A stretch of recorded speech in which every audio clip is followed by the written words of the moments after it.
Alright, fuck it. We're gonna put the cam in, bro. Fuck it, we putting it in the water. Put it on a floaty, bro.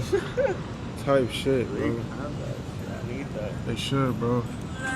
Yo, JC, could you throw this on the seat? So appreciate you, my brother. Appreciate you, my brother. Alright. We in the cut with this Negro, Sean. Imagine, fuck. Sean. Alright. We was having good convos. The mic make it weird though, but fuck. Alright. So Pete. I'm gonna ask Sean some questions. Alright. So if that is your real name. No. What's your real name? Wall Street Belmont. This nigga wanna change his name, bro. Alright, my bad, yo. Wall Street Belmont. Alright. What do you think is single-handedly the biggest misconception when it comes to being a professional trader, in your humble opinion? My humble opinion. Wall Street Belmont. Shit. The biggest misconception. That's interesting. The biggest misconception is the duality of time. Don't expect everything to come in moments. It most likely will take years. Most likely will take maybe even months. Most likely will take even 10 years. But, yeah. But don't expect it to come in the next few moments or next few days. There's a lot of shit that'll happen to you. A lot of shit that'll open your eyes. And a lot of shit that'll have you guessing. Just make sure you know who you are and stick to your true intentions. And actually ask yourself if you actually want to trade. If you actually feel like you can do that. Keep talking. Yeah. I think the cam on me. It's just following me, bro. Right? It's following me. What the fuck? Oh, shit. It was following me this whole time, bro.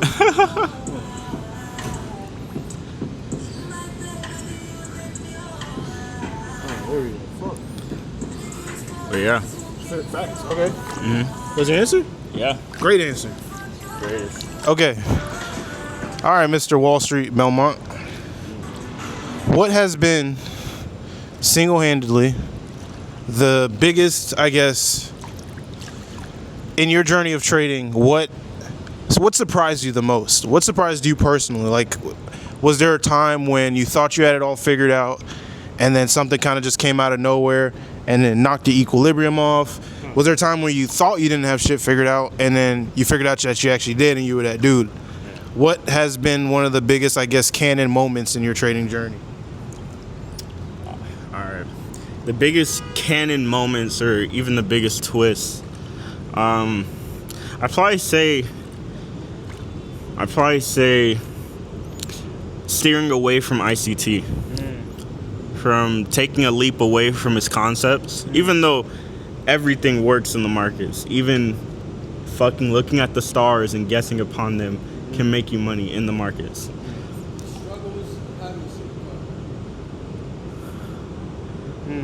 Something like that, yeah. Something like that. But nasty work. Nasty work. Nasty work. Destroy the ramp. Who put that ramp there? But yeah, the biggest twist or turnaround would be getting away from ICT.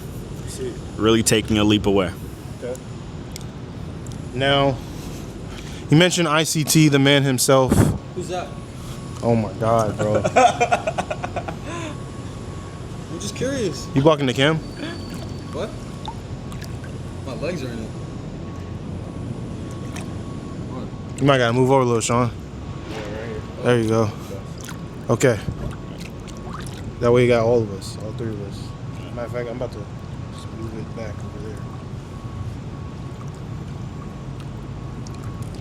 Boom.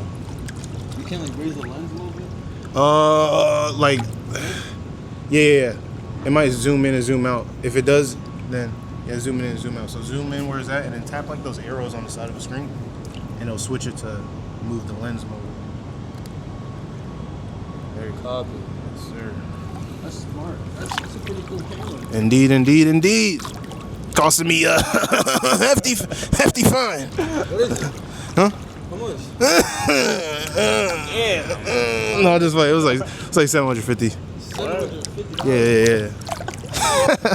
Mind you, I almost just dropped it in this pool just now. Bro, I got mad water on it. And the other one I dropped it in Dallas, bro, but I got to replace. Boy hooked me up. He was cool as shit. Oh no. Nah, he just hooked me up, bro. Cool ass dude, bro. All the time. All right, so What's up, guys? yes, sir. Time just entered. I said time has entered. Before that, time was not passing, bro. Niggas was just stuck. Time stood still. I don't care what the bottom of this video says, bro. It's been 0, 0, 0 until this nigga just showed up, bro. Video has started. All right, so you mentioned ICT. All right.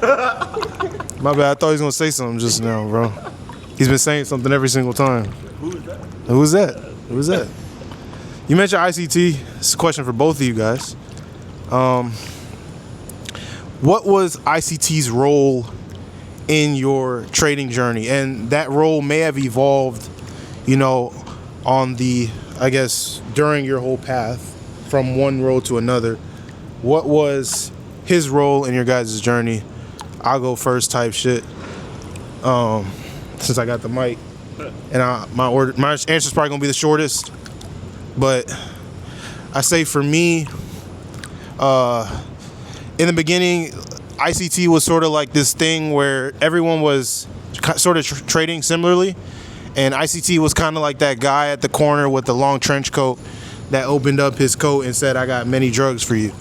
And as a little assuming kid, I thought drugs was candy, and I took them. That's kind of like what ICT was. That's some analogy right there. But all jokes aside, ICT was kind of introduced to me like early in my journey, like 2 years in, I'd say, and he was kind of introduced as this way that the markets actually move, and he knows it. He knows the whole algorithm, and I studied his stuff like no tomorrow, and I came to understand a lot of his concepts. And initially, they lost me money, like any new strategy. Then it started working, and then nowadays I kind of fell away from him probably like 2 years ago. Started focusing on my own stuff. I still use some of his concepts. In fact, most of them, just kind of use what works for me. And now I don't really think about him at all. But I still appreciate his techniques because at the end of the day, they were part of my journey. So that's that's ICT's role in my journey. Okay. Got Belmont. Okay. Snaps for you. Snaps. I'd say for me, ICT's role in my journey was most likely just to get the ball rolling. You know that one infamous picture of the guy pushing up the ball? Yeah. That's literally what ICT was. Yeah. Just to get things moving, because most of his things is just a spin from Wyckoff's theory. AMD, that's literally his shit. You might have just hurt some feelings right there. Yeah, but it's a fact. That was a big thing. Wyckoff ain't even the only one. That's literally. Yeah. I mean, shit. That's just But one of them. yeah, he was mainly just like if I were to say it in a different way, it's like Atlas, yet I'm the world. And then Okay, so he kind of pushed you in this. He kind of held you up. yeah, in a mythological sense, and then after that, it was a change, and it was the logical sense, the sun. Yeah. So Okay. yeah, just like a spin-off. But yeah, that was it for me. Yeah, that's it. Calm. What was the question again? I'm not about to ask. Come on. Know the question. I really don't. Something about ICT, which I don't even know who that is. Go to the question number. Hey, next question. All right. Come on, bro. No, I'm serious. What was the question though? What was ICT's role in your trading journey? What was okay? How's the role evolved over time in your journey? Yeah, you didn't answer that second one. Oh, how's it evolved in my journey? Yeah. That's it. I'm like, there was more to it. So you knew the question. No, I knew there was more to it, but I forgot the actual origin of the question. I just thought the question was, what was ICT to you? Because that's what he answered. Yeah. I mean, shit. I mean, how has it helped me evolve? Like, No, not necessarily, but how has his role evolved in your trading? Like, is he still that? Oh. Are you still the that is he still Atlas, kind of just holding up your trading? Like, how's that evolved nowadays? I say now it's more so just like a reference book, like looking back at an old catalog, you know, just to get a refresher on some technicals. Like some of his things, honestly, everything is applicable to the market. It's just some things that I do use, some things I don't. So yeah, I would say that. Yeah. This is waterproof? Hell no. Hope not. Our hands been mad moist, bro. We gonna get it out with rice. Sure. I hope so. Okay, so the first question was, what was ICT in your wait? How was ICT involved in your journey? Yeah. Nah, you said it in more of a specific term. Like, I really. What was ICT's role in your journey? what was ICT's role in your journey when you first started? So, when I first started, I knew that there was something more to trading because I was introduced to trading in the terms of like SMAs, trend lines, channels, fucking butterfly effects, harmonic patterns, whatever the fuck you want to call it. And I just never submitted to the idea. That's why I never started trading earlier. And I just knew that there was something more intimate when it comes to price action and looking at the charts in terms of technicality. So ICT for me in the beginning, I guess it was just like a more intimate level of understanding when it comes to the charts. Because it was not like indicators like SMAs or like, it wasn't just looking at a channel or a trend line saying, oh, it bounced off of this line, let me just break and retest or whatever it was. I don't even know. Like, you just bounce off the line and you see a rejection or a doji candle and you just start taking the seller or buy. But for me, ICT was like in more of an intimate level of understanding, I guess you could say. Morningstar, yeah. And from that, like as soon as that opened my eyes to like what price was in a different level of perception, I studied that shit religiously. Religiously. To the point where eventually 3 years into trading and studying ICT religiously, and I'm talking about putting in over 10 to 15,000 hours in a year. Like, I studied that shit like it was no tomorrow. From the moment I wake up to the moment I go to sleep, it was me writing something down on a piece of paper, looking at charts, reviewing it, and like, what was the term that we talked about yesterday when it comes to Parasocial? Parasocial. I literally basically became parasocial to his whole identity. To the fact that it was like rubbing off on me on my results. And when I say that, it's like he never won the Robbins Cup, he never did this, he never did that, and like he just kept saying that he would do something, never did it. So that became who I was initially, and that shit blew my mind. It really made me angry to the point where I just not started to hate him, but started to disassociate myself with not only himself, ICT, but with his concepts. I don't trade his concepts anymore. So going into the second question, how has he evolved in my journey to this day forward? I extracted myself from his level of price action, and I just basically immersed myself into what I understood through his concepts, and then kind of revamped them into my own perception. Like, I don't trade based off of specific, I don't even know how to explain this. It's just different. Like, I don't necessarily look at internal to external anymore. I don't look at, the vice versa, external to internal, or like, I just look at order pairing concepts, and I look at, it's another form of saying, I guess, external to external. It's not looking at things relative to inside of a structured range. I like to go from external to external and not diddle in the middle, if that makes sense. So yeah, that's kind of how it's evolved for me now. I don't really like to look at ICT concepts. Like, he keeps saying that he's gonna stop dropping videos to immerse himself or become more of a father or more of a family guy. Has that happened? No. He keeps dropping more and more videos till this day. So that just goes to show, initially, to my first point of topic, when I said he keeps saying stuff and never does it. You know what I'm saying? So I'm going to be more of a man of my word, and I want to be who I am, not who I thought I was, I guess I could say. So yeah, for me, it's just like I extracted myself from those ideologies, those beliefs, and those concepts overall, and now I just got my own thing going on, and I'm myself. I'm my own person. I'm my own man. Great answers, great answers, great answers. Next question. So, what is your, end term, sort of what's the finish line for your trading, journey, career? Like, what do you see yourself as the precipice for yourself as the precipice of I'm here. This is what I'm doing with trading now. What's the goal? What's the end goal for me?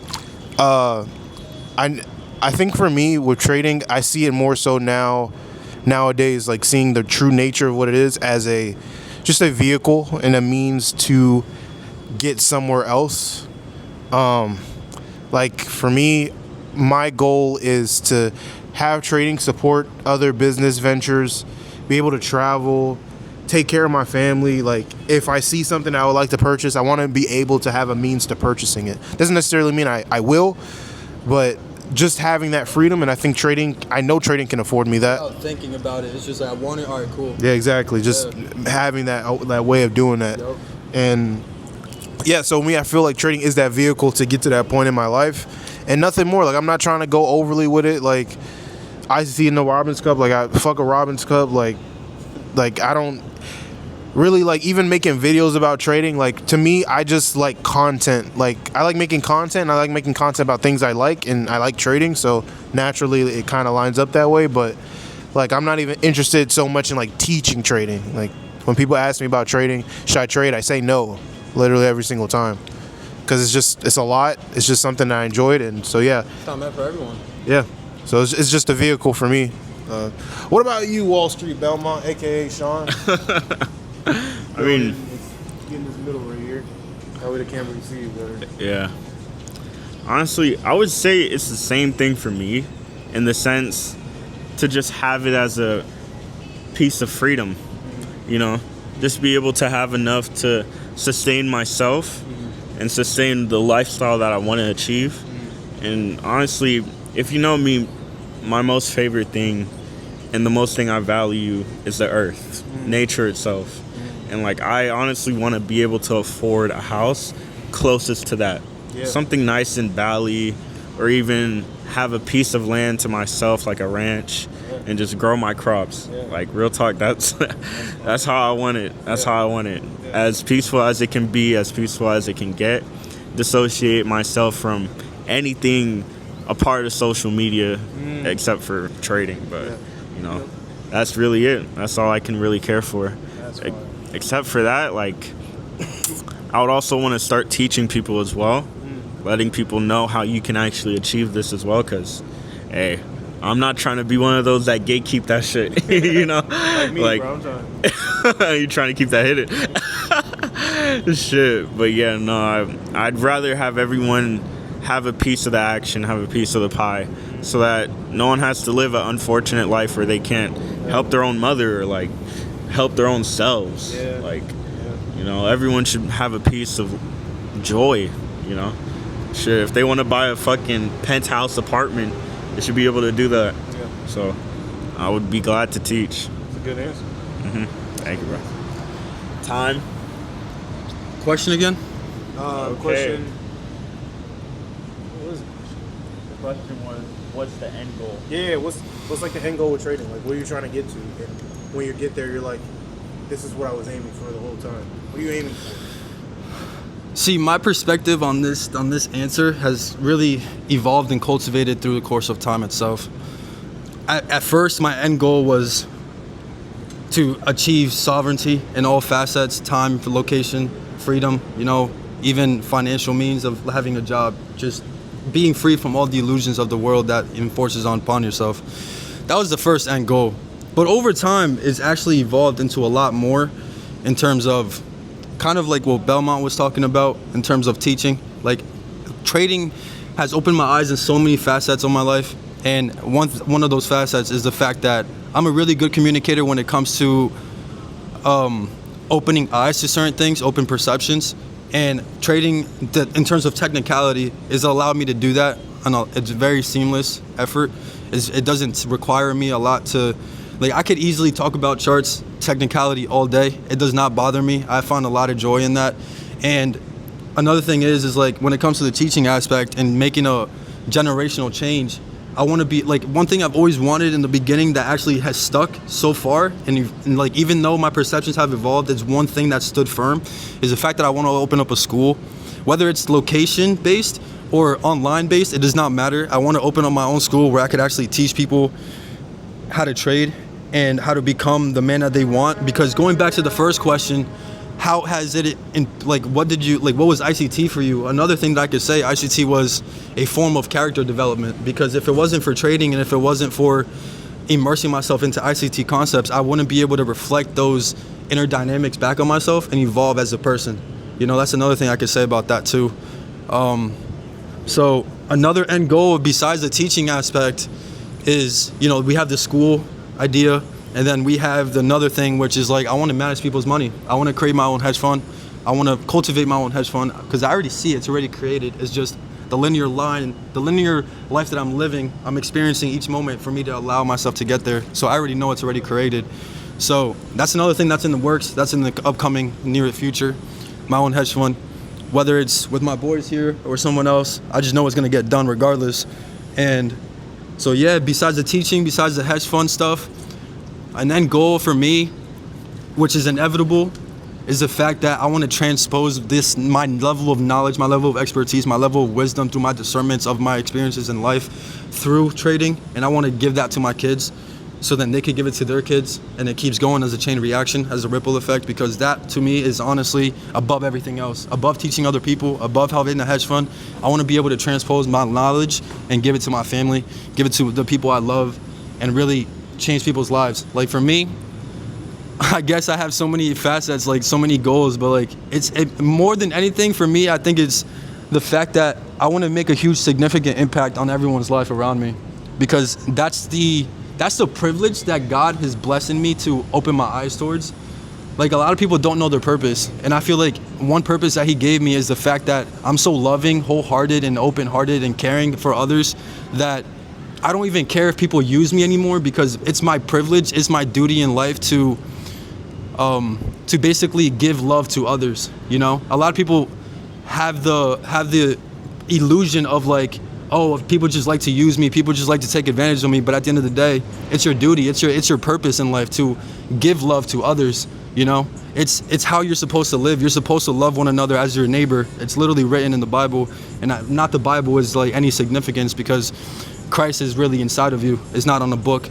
That's another topic for a different day. So yeah, bro, it's just a matter of just loving people, bro, and just being the person who you were looking for when you were younger. Because for me, when I was going through humbling experiences, I never had the person that I am today, that allowed me to gain the services, that allowed me to gain the vision, the wisdom, the discernments, to be the person who I am today. So my mission, my end goal is to be that person for other people and reflect that light that I wish I had and I have now to those people.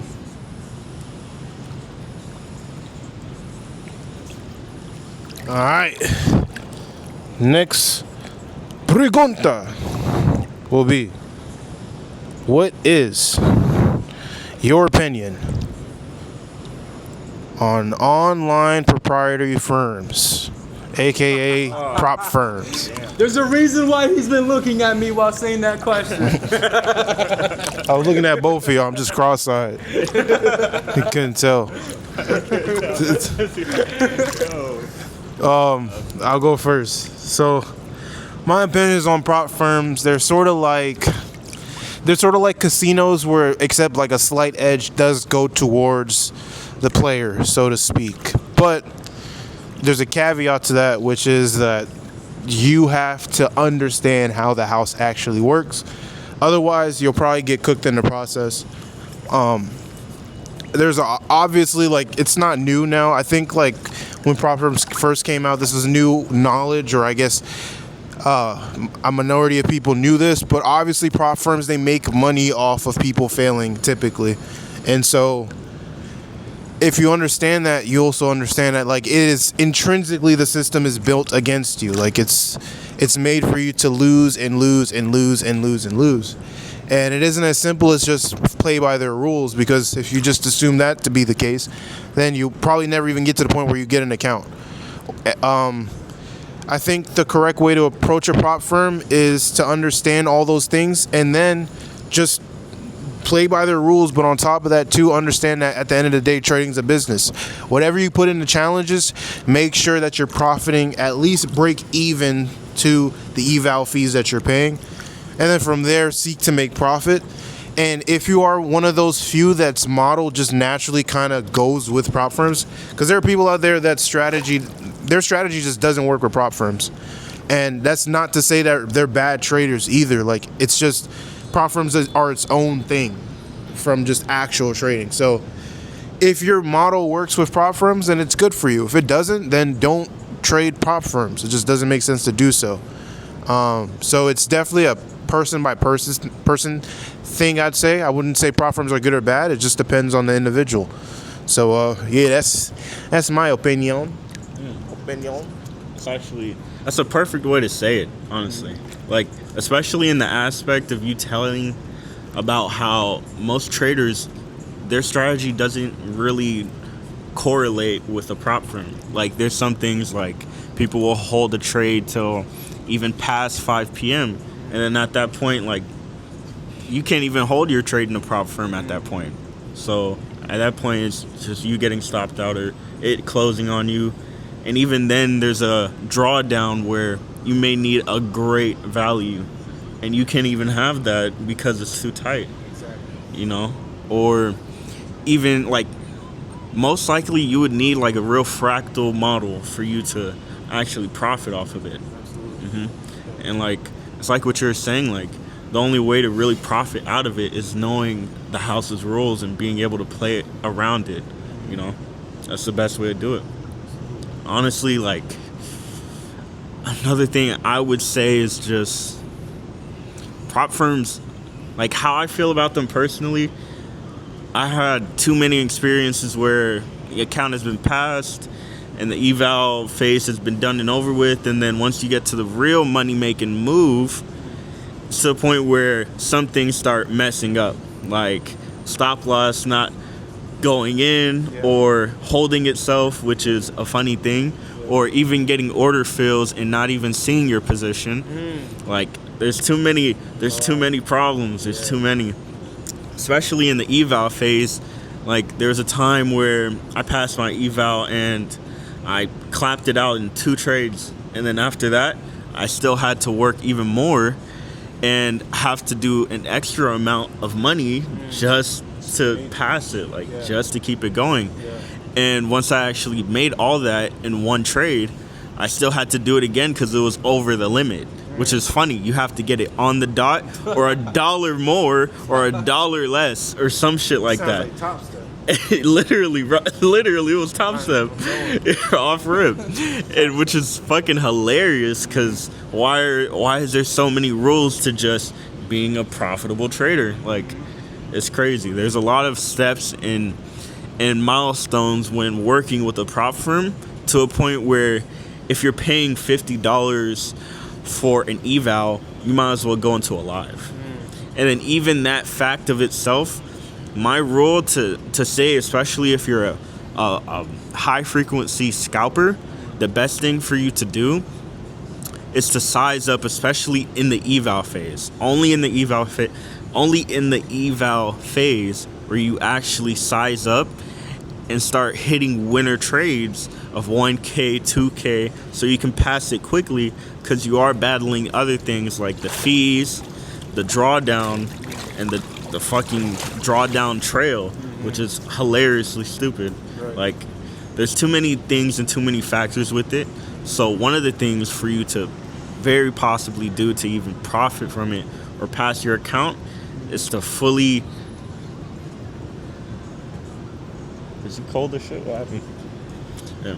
But yeah, like, the best thing for you to do is just have a good model, a high frequency model, and keep on scalping, but with high leverage. That's the best way to pass it. Just gonna throw it off. When you, like, touch the lens, it starts moving and shit.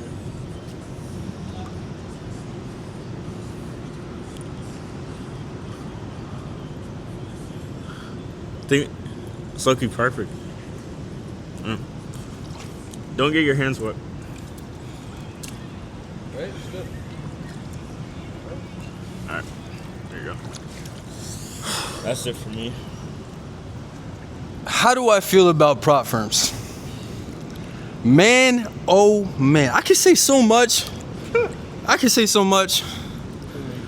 First of all, if you're gonna trade trade futures. Don't trade fucking forex, especially if you're gonna do prop firms. Because unless you're okay with paying $300, $400, $500 per prop account, and mind you, it's like a 50K prop account, 25K prop account. Unless you're gonna do that, I mean, shit. By all means, if you got it like that, you got it like that, right? But futures, yeah, it's more cost efficient. It's a lot cheaper. $200 you're allocating to a 50K account. $50 initial buy-in fee to $150 activation with Top Step. And I'm only going to be talking about Top Step because I haven't tried MFF. I haven't tried any of those props. Like he said, Top Step has a lot of mistakes, a lot of bugs on their systems. I've had so many when the system crashes, I'm gonna call them bugs. So I've had so many times where at least 3 to 4 times, 5 times maybe, I could even count in the span of 1 year, not even in the span of half a year, where I was in a winning trade and boom, system crashed and I can't log into my account. And I'm using not Top Step X, I'm doing Trade Evade, but even Top Step X, they're not excluded from this because they got problems too. Winning trade, can't log into my account, and the whole position that I had gets basically gone through the window, out the window. And that happened not too recent. Yeah, that happened like this past month. So, this past month. So yeah, I mean, I'm a fan of prop firms when it comes to you having already financial stability, because at that point you can actually allocate a good amount of money and spread it, like John talked about a few days ago. You can spread it across multiple firms. You can go 3 here, 3 there, 3 there, 3 there, because you got money to allocate to props. But if you don't focus on props, in my opinion, because not only is that gonna jeopardize your psychology if you don't have a firm psychology to begin with, but it's like John was saying, it's not even real trading. It's really not. You have to like justify your approach and manipulate your approach into something that's conformative to a prop firm account. You have to allocate to the rules. You have to obey by the rules. You have to obey by this, that, and the third. And it's just so much, when in reality, you're just here to press a button and trade your model. You shouldn't care about trailing max drawdown. You shouldn't care about any of those things, although you should already have that instilled into your live account. If you don't, I don't know what you're doing. But yeah, in my opinion, prop firms are good when you have financial means to begin with, because at that point, you could actually allocate a good amount of prop firms to you scaling, right? To you scaling, because like Sean was saying, like Belmont was saying, you want to be able to pass the evals within less than a week or within a week, because you don't want to spend your time on it. But the moment you pass them, you want to start taking them serious and, let risk less to go into what John was saying and actually make sure that you get a return on your investment, because that's what you're here to do. You're here to get an ROI, right? So that's why I believe that prop firms are only good when you have the means to do it, because if you can actually allocate money towards it and then move accordingly. Because if you don't have enough money to actually make sure that you have, let's say you buy 3 accounts here, 3 accounts there, 3 accounts there, and then you blow them all without passing one of them, you can still do the same thing again. On the other hand, you wouldn't be able to do that because you don't have the means to do it. That's why I say that prop firm is not the best route until you're able to the point where you start scaling. So until then, I am a firm believer that you should go into a live account, because not only will you be more effective in terms of scaling, but because you'll have the confidence, the psychology, and the model, the mechanics, all in play from you actually making real money on your live account. And then you can just take all of those things into the prop firm world and actually capitalize on that. You know what I mean? So that's really why I believe that when you're first starting, go into a live account. And at the end of the day, the end goal is always to go live. So why not just fucking go live from the beginning? Because not only are you gonna value your money, your account a lot more, you're gonna value your time a lot more. Because every single trade should be a reflection of, damn, I just made $200 on this trade. That's a whole day worth of work, and I just made that in like 2-3 hours, or even less. That you're gonna value that a lot more than you dropping 2 minis on a fucking 100K account with Top Step, 50 count account with Top Step, because I know a lot of you fucking doing that right now. I used to be one of those. So if you're saying that you're not, don't fucking lie to me. I was dropping 4 minis on a fucking 50K account, being a retard. So if you're saying you're saying you're not doing it, you're fucking lying to yourself. So Yeah, I'm pretty sure everyone here could say that they've done that at one point in the journey. So yeah, bro. Focus on a live account in the beginning. You don't have to take my word for it, but I'm telling you, it's gonna be more beneficial than you going into an actual funded account in the beginning. Unless you have, 5 years worth of trading and you actually know your system, you know your probabilities, you know what you're doing. You could actually take the house's rule and manipulate it in a way that they're actually now your rules. Now it's a whole different world. But until you gain that perspective, that mental psychology, until you're strong enough to waver through those trials and tribulations, go to a live account, because you'll respect not only your time more, but you'll respect your results a lot more.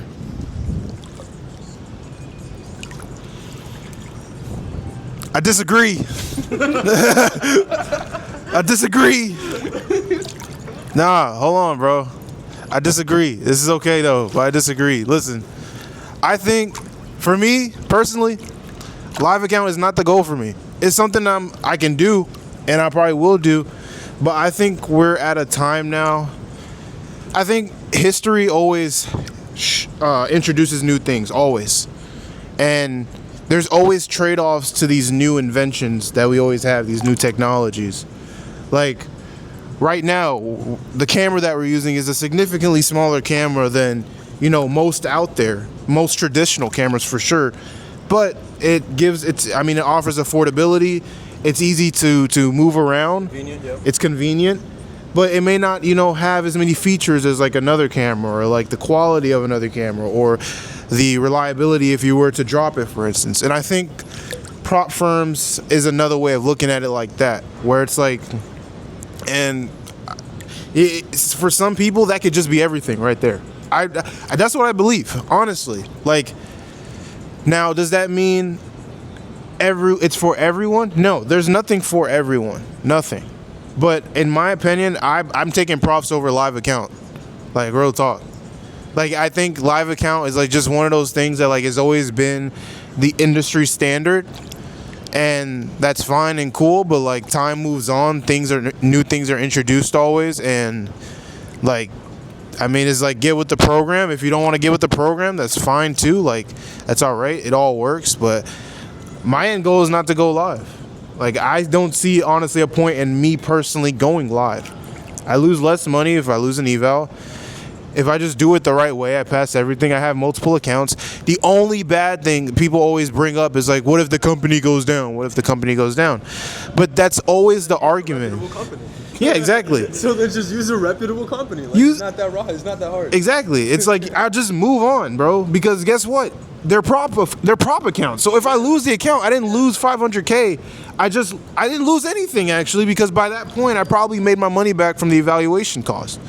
But then there's the other side of that same coin, where it's like, if you just keep stacking accounts and then you start copy trading them, now you're losing consecutive accounts in one round. So then it goes into the fact that you're like going back to the same cycle. Like, we have a friend that literally went into a lot of credit card debt just to fund his fund journey, his prop journey. That's true. You know what I'm saying? So like, you have to. It's like, there's no right or wrong answer. That's why I was saying, like, it depends on where you're coming from, because on your level of maturity. Because if you're understanding your capabilities and the things that you're able to obtain and like do, then you have an unfair advantage to oppose of someone that doesn't even know their probabilities, doesn't know their models, doesn't even understand their own psychology. So that's the thing too. So I've been in a community, or I've met a couple of people to where it's an interesting thing. Again, since we're like in this time now where people are literally coming into trading and props are a thing already, as opposed to like when we came in and maybe there were some props, but it wasn't like widely known. Like, we didn't really know about them when we started. There's My Forex Funds, and then what was like one of the main futures ones at the time? Futures ones? It was probably just Top Step. I think it was just Top Step. And then obviously people knew about FTMO a little bit later. Yeah. But now we have people coming in, and prop firms are already a thing. And I've literally seen this, like, I have a buddy, he owns a course, has all this stuff, and he introduces the people into the community, and these are people that have never traded before, and off rip, essentially the accelerator or the program that he's running is basically setting these people up to be able to trade funded accounts from the beginning. So like, that's the goal from the beginning, and obviously he's introducing the idea of live as well. But like the whole thing about it is like, I will get you ready to trade funded accounts and be able to be 7-figure funded in 12 weeks. And he has not significantly, he has actually pulled it off with a lot of them. So I think when it comes down to like level of maturity, I think the problem is there's a disadvantage for people who were already in the space of trading, and then prop firms kind of came in, because prop firms were advertised to these people as, hey, you know what? You've been trading your live account and you've been able to only have this $100, $200, $300 account and only be able to make $10, $20, and that's if you're trading as you're supposed to. And when you try and over leverage, you blow this account. Hey, guess what? We have a prop firm now, and you can pay that same amount that you've been throwing into that live and get a 100K account and make 10K in a month. But the results never changed in terms of perception, because whether you're making $10 or you're making $500, $1,000, you still don't respect the results. Who cares if you respect it? I'm not, okay. That's another thing too. Like whether you're in the trading space and then you move into a funded, or you're a complete beginner, then you move into a funded. I don't really see the difference between the two, because at the end of the day, like, just because he's doing it the way that he's doing it and that's his system doesn't mean it makes it true. No, it's just the way that he believes it works for him, and then he's just giving that belief to other people. And then it works for them. Right, but that does not make it affirmatively true on both sides. What do you mean affirmatively? Because I can easily say that I've been watching Doyle Exchange trade for, I don't know, since I started trading, and he's never went to a prop firm, and look at him now. He has the same level of success, if not more, than Michael Bamber, and he literally never used a prop firm. And look at him now. He has an I-8, he has a fucking Lambo, and he's living in a fucking nice-ass penthouse in Miami. So who's to say that, you need a prop firm to get the success that you want? No, I mean, like, because you brought up maturity. Yeah. And I was saying, like, these are people that just got into the markets, and they're making it work with prop firms. Right. So I think it's not a maturity thing. That's why I brought up the example that there are people that were already in the markets when prop firms then got introduced. I'm saying those people are at a disadvantage because the way prop firms were brought up to them, the same way we all first thought of prop firms was, oh, this is a way for me to make 10K a month. When the reality is, no, this is a way for you to maybe make nothing the first month, and then the month after that, you're still building the account. You may not make anything, maybe $500, and then you slowly build it up, just like a live. There's this like wide misconception that people got because of the way it was advertised. And I think that people that are just now getting in, they don't have to deal with that, because now everyone pretty much knows the game of prop firms at this point. You're not going to make that 10K in a month. Like, realistically. If you're introduced to the right belief system, like you're doing right now, right? Yeah, but I mean, if you're not, then you don't know what you don't know. That's everything, though. Right. Even with lives. Right. Like, exactly. people. That's what I mean by level of maturity, because when I first started trading and I'm making $50 or $10, $100, I'm like, bro, this is not enough, right? And then I'm like, oh shit, E8 funding. Oh shit, my Forex funds. My Forex funds, that was another one that had to close down. Yeah. And then we had Top Step, right? And then, oh shit, you could use up to 5 minis. You could use up to this, up to that. But at the end of the day, you're still not respecting the results that you're getting. So there's nothing changes at that point. You can make that same analogy with brokers, though. Because let's not lie, like, when we first all got in, like, there were mad brokers that we were trading with that just fucking went away. Yeah. Most people were trading like offshore. Those were unregulated brokers, that's why. And most props, those are unregulated props now. Yeah. Now we have regulated props. Yeah. So exactly. It's like, it's the same, in my opinion, it's the same. But what I'm getting at is the maturity aspect of valuing your results. Like, what I'm trying to say is, whether you made $10... So what do you mean valuing? Like, what does that mean? Okay. So whether you're making $10, $50, or $100, you have to understand that the thing that matters is the fact that you're compounding and your results over a course of period of time. It's not about, okay, I can make $500 instead of making $10 or $20 on a funded account, right? Or compared to a live account. Nothing changes if nothing changes. If your perspective and mentality doesn't change, nothing will change. Because if you make $500 to $1,000, $2,000 on a funded account, it doesn't make a difference whether you're making $10 to $100 on a live account if you still can't respect and value the results. Why does that make a difference, though? Because it's like, what I'm trying to get at is, like, if I'm making $500 and I'm not thinking of it, okay, this could be a whole week worth of paychecks, and I'm just like devaluing the results, I'm still not gonna conform myself into accepting it. You know what I'm saying? That's the difference of where I'm trying to say maturity comes into it. But how is that detrimental to something? Like, how does that? Because if I'm if I'm here to make money and I can make 10K as opposed to $100, I'm not gonna sit here and say that there's no difference. I'm gonna take that. No, that I'm not saying that that's the difference. I'm saying even if I don't value it, like, cause I don't like so. My whole thing with like valuing money, I've come to the realization that the people that value, and maybe my idea of like when people say value is different than what you mean right now, which is probably the case. But like my idea is like the people that value money the most are the people that have it the least most of the time. That's what I've come to realize. Like it's the people that like just see it for what it is. Like 100K, 10K, it's the same. Like it's whatever, bro. Like just let it be natural. Like we never have conversations about, I don't know, just valuing things that we use every day. Like valuing the eggs that you eat in the morning. Like, yes, I'm grateful for the eggs I eat in the morning, but I'm not gonna have a whole like spiel in my head regarding like, okay, I gotta make sure to value this egg because like imagine if I had 10 eggs and then like, no, it's just, it is what it is. You know what I mean? Like, so I don't have to. Like, money is not this thing where I have to consider whether I'm valuing it to the fullest extent of what it should be valued or not. Especially because the value of money fluctuates so much anyway that there's no actual way to measure that in the first place. Well, that's of course. But I'm just talking about in terms of the level of magnetism when it comes to being grateful for what you have. Because I could remember so many times when I'm trading a fucking 50K account using 2 to 4 minis and I'm making like 3 to 4 or 5K in a fucking trade. But at the end of the day, I still don't value it to the point that I think it's enough. And I complete over trade. I'm not following my system because I'm idolizing the idea of money. There's so many things that go into it. That's what I'm really trying to get at when it comes to the level of maturity. It doesn't matter how much you're making. It really matters your perception about what the fuck you're doing. Yeah, it's like when your bias starts to flip. When you start seeing the account change in money, you know, the more that you get, the more that you appreciate the money instead of the system. It's really just like, it's like you were saying, it's like, honestly, money is just a staircase to freedom, and that's what people who have less feel like about it, you know? The more that you have it, the more you de-appreciate it, you know, just don't really care for it. You disassociate yourself from the aspect of money.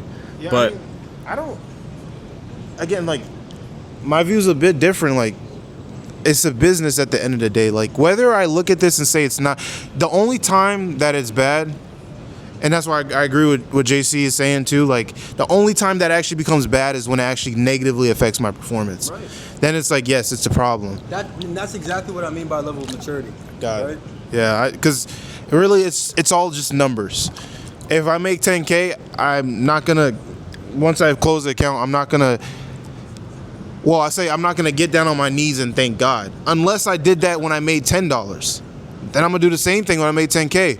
But it's not going to be a difference depending on, like, the value of, like, what I make. So I agree, like, it's like, you do have to make sure that you value what you make. Like, because I can think back to many times as well where, like, early in my journey with props.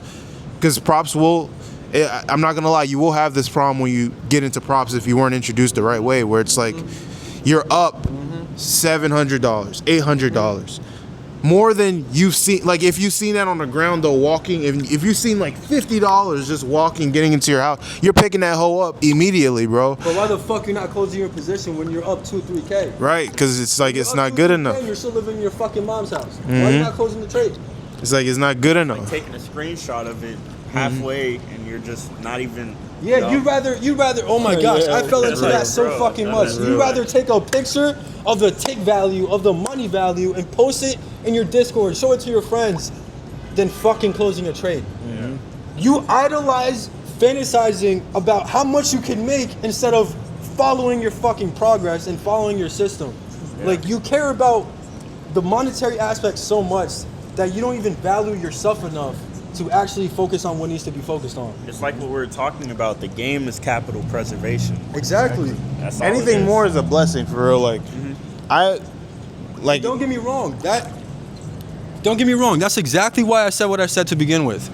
I understand John's perspective, being a businessman, getting an ROI on your investment. But if you're not treating it like a businessman, you're treating it like a fool. You're coming into it thinking that you could spend $20,000 on prop fees just to think that you're going to be a millionaire tomorrow. Like, that's not how it works. You know what I'm saying? So you need to have a level of maturity. You need to have a level of conviction within yourself, respect within yourself for your model, your system, your psychology, all of it. Unless, if you don't have that, it's not going to work. It's just not going to work. Plays into the fact of who you are as a person. Too. Exactly. Yeah. Like, especially if you're the type to just belittle yourself after every losing moment, then trading is never for you. Like, at all. There's Like, too many yeah, times where we've taken a loss. Yeah. You got to become that person, but Yeah. it's Exactly. never not for you like Exactly. that. Mhm. Wait, hold on. That's one thing I also wanted to say when it comes to like the business aspect that I didn't touch up on that much. Like, and when it comes to investing into yourself and like being a businessman, looking for an ROI into things, like what John was saying, you need to have some type of perspective going into it, some type of game plan going into it, orchestrated to the fact that you're gonna guarantee yourself in return on investment. Look to get your initial investment back in terms of the initial fee, the the eval activation to go fund it. Look to get that back before you can even consider getting any other profit back. Otherwise, if you're gonna just go into a funded account thinking that you're gonna be a millionaire tomorrow, thinking that you're gonna make your first 6 figures this week, it's not gonna work like that.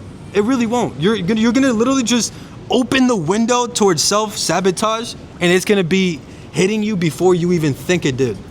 Before you even think it did. That's how tilt works. You start tilting before you even start tilting. Trust me, I know.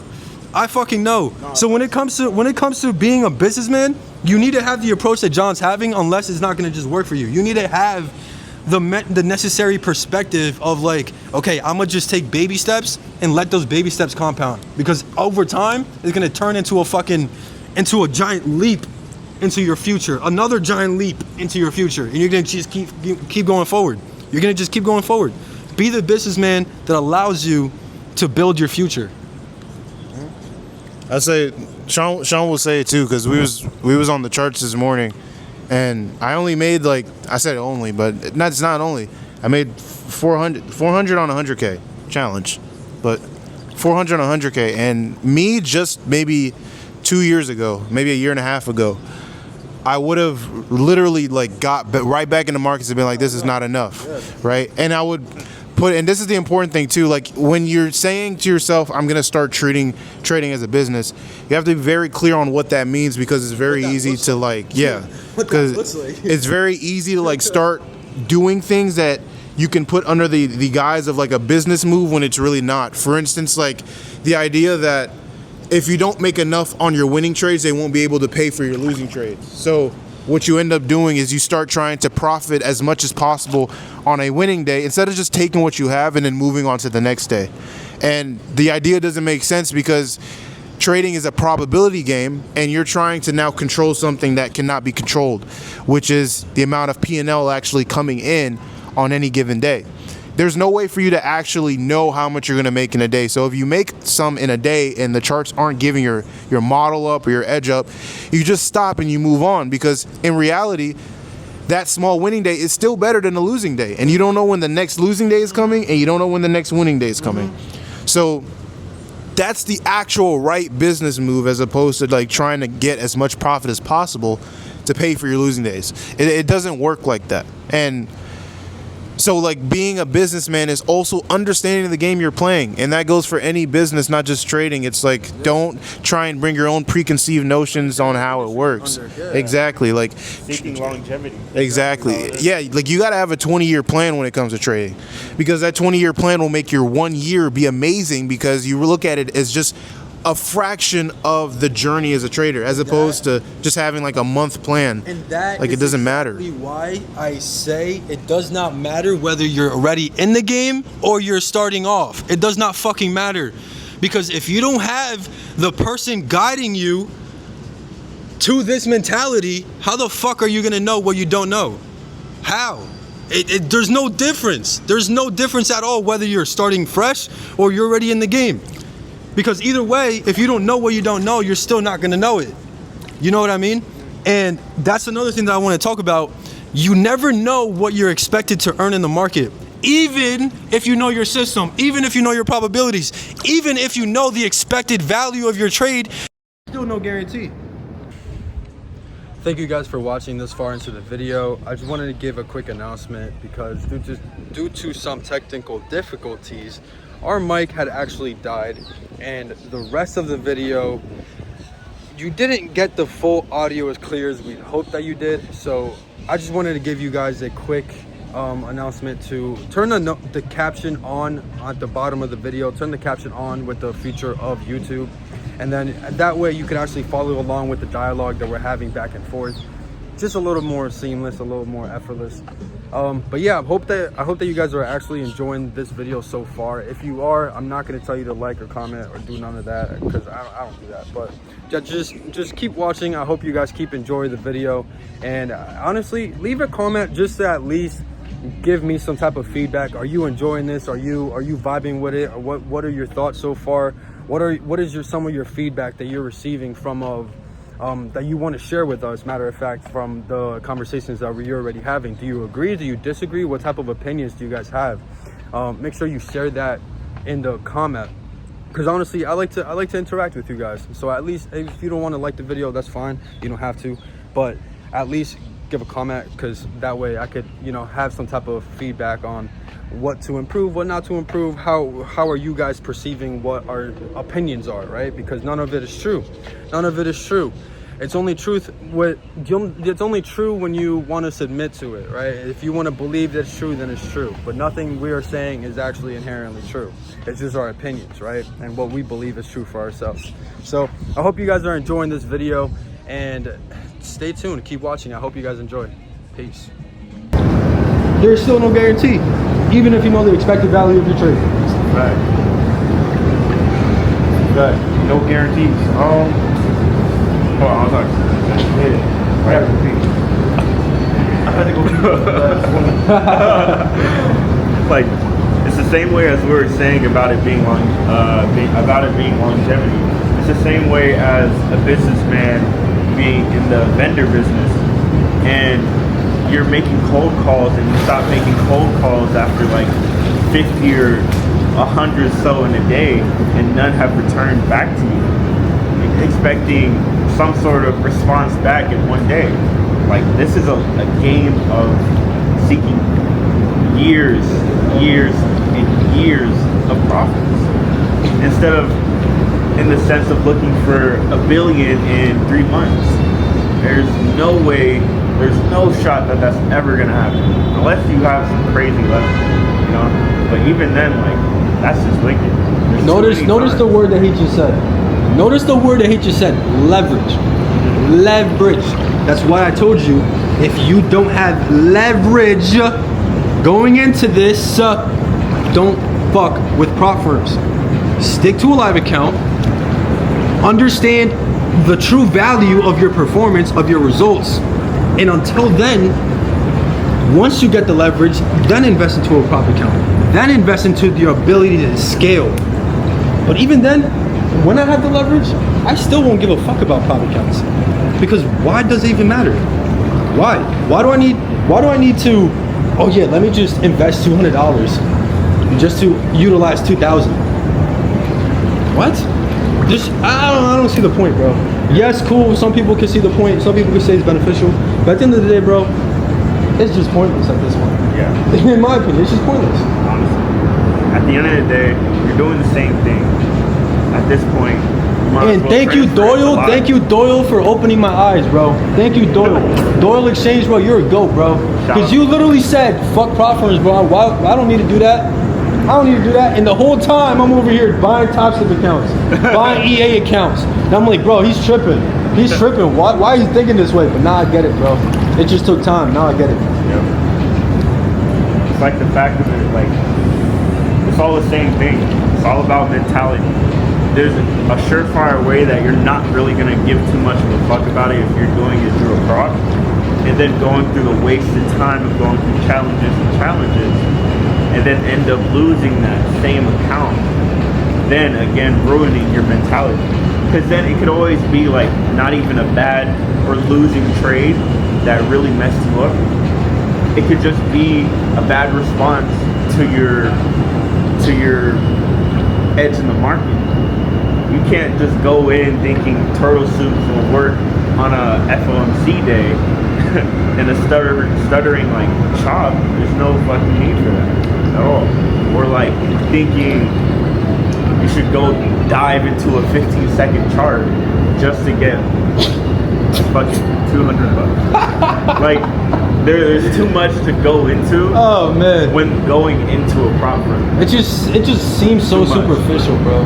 So artificial, so superficial. Like, Yeah. a live account is just so much better, because why are you in the prop firm space to begin with? Some people, when they start off, they go into a prop firm. Why? So they have enough money to do what? Go live. So why not just go live to begin with? Why are you putting so many things in the middle of what you're trying to get to? Just get there. Just fucking get there. You want to do something, but fuck, bro. I want to go to the gym, but fuck, I need to get my protein first. I can't go to the gym without protein. Yeah. I can't go to the gym without, you know, having the gym shoes to wear. I can't go to the gym without, oh my gosh, I don't know, bro. There's so many excuses that people make up just to not do or get to where they want to get to or do what they want to do. Stop being that person. Stop it. And at that because point, your potential is looking at you disgusted. Disgusted. Disgusted. And at that point, running live, you're playing by your own rules. There's no fucking challenges. There's no fucking, I have to make $3,000 so I can pass this. But and then you pass it, and then you have to make more. Let's be real. Like, what the fuck? Let's be real. There's too much bullshit for you to step into when it comes to prop firms. You might as well go ahead and run into it through a live account. That's the best way to do it. You'll learn the best lessons you can. Another thing I could say is be careful who you listen to. Be careful to what videos you watch. Be careful to who advice you take from. What person you take advice from. Because you can easily submit to any idea, any belief, anything in this world. And it won't be what's in your heart, planted in your heart. So be careful to who you listen to. Everything. Be careful to what you submit to what you believe, to what you conform yourself to. Be careful. Be careful. It's like watching what you eat. Yeah, it's just like watching what you eat, for real. Literally. You can't digest crap and expect good results. Yup. I'll never happen. And especially strategy, unless you have a good reason for it. If you're looking for a higher response in catching a better range of the day, or even transforming yourself into a swing trader because you can't be on the charts as much because you have to go to work. Do whatever you need to, for sure, but don't constantly flip like ICT, then what? Support and resistance, then trend lines, or fucking Supply and demand. or Heikenhashi fucking chart. No, that shit. Hey, I know a lot of people that make money from Heikenhashi charts, bro. No, that shit is like. I mean, it's cool, but I don't know. You gotta do a lot. Shout out to Ninja Trader. I love you guys. I especially Yeah, love your facts, stream. facts. Shout out to Ninja Trader. I love you guys as a firm. I love you guys as a brokerage, whatever you want to call it. But shout out to the Order Flow Lab guys. Y'all are so cool. I love you guys. I don't know. So yeah, bro. That's just my opinion. None of it is true. It's only truth if you believe it. None of it is true. None of what I said is true. None of what Sean or John said is true. It's only true. It's only true if you believe it. Nah, If that's what you submit yourself to, that's your truth. everything I said is true, bro. That's your truth. Everything He's said talking is for just himself, opinion. bro. This is all opinion. I said straight truth, bro. I swear to God, bro. Objective truth. Stick to That's life. all that comes out of my mouth, bro. I heard this nigga whisper, bro. It's all true.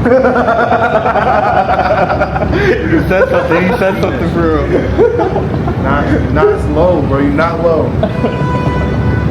If you want to respect yourself, if you want to respect your results, if you want to respect your journey, stick to a live account.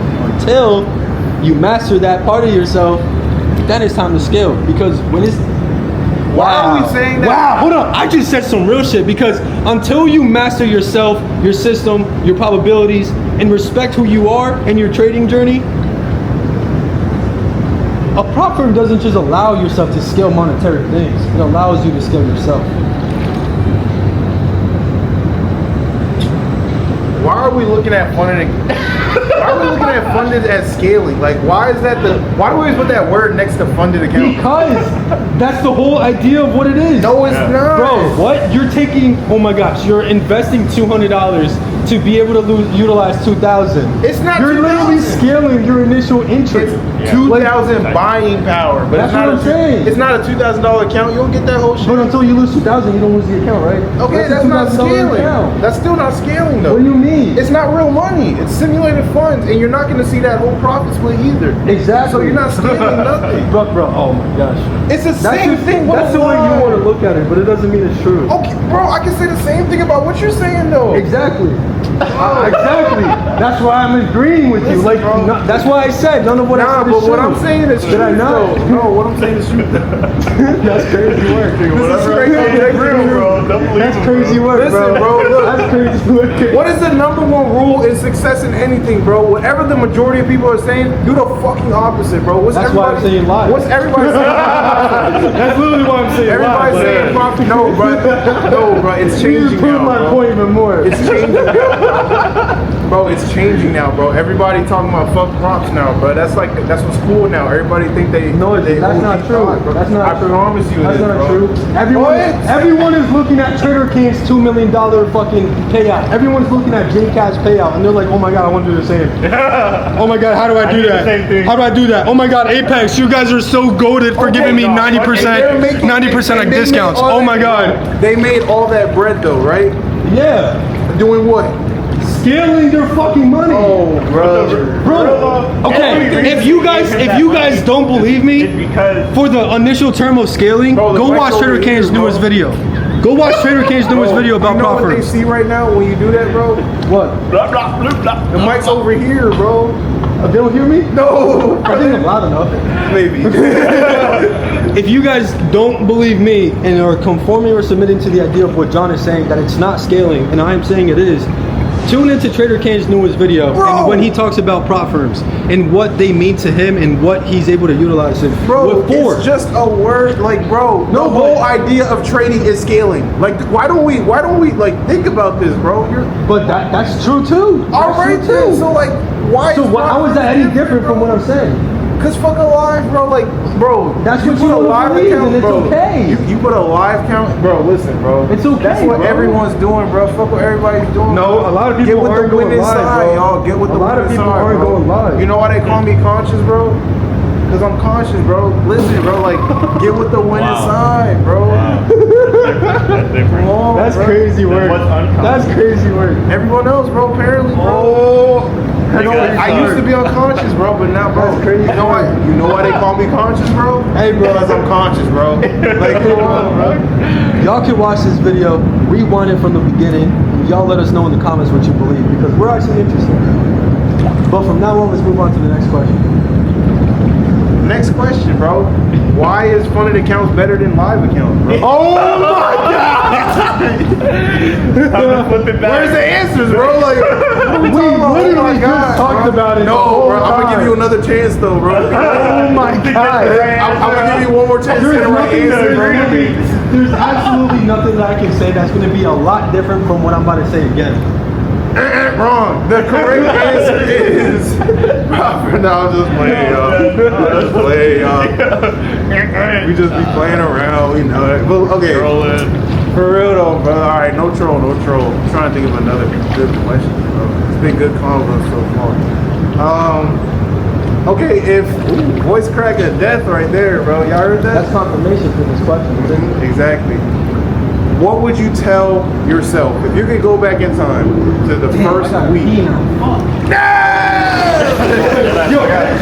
Bro, I almost pissed myself getting to that bathroom. There's like one right there, bro. Right around the corner. Not gonna lie. No, like not even through the door, like right around the corner. As soon as you get by the jacuzzi. I can't lie. I gotta do the same fucking shit, but I'm gotta a pee. pee. I'm a. Hey! No. I'm saying pee, pimp. Like I'm cool. I ain't gonna pee. Bro. Because you gotta pee in the pool, dog. You pointed down to the water, bro. You was like, Fuck no. he was like, I gotta do that same shit, but I'm gonna do it. I'm gonna do it right here. Bomba clock, bro. I thought you about to pee right here. Why the water warm, bro? That's all that blue stuff around you, bro.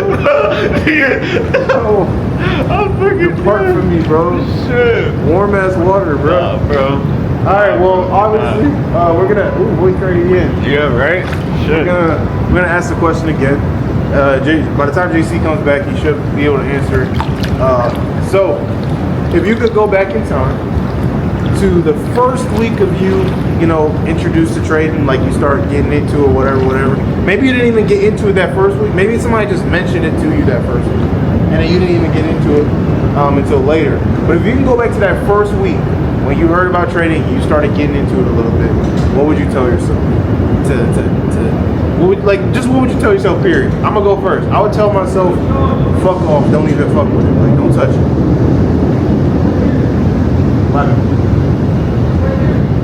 What? Bathroom? Oh. You say RV? Alright. I'm by myself. So, I would tell myself,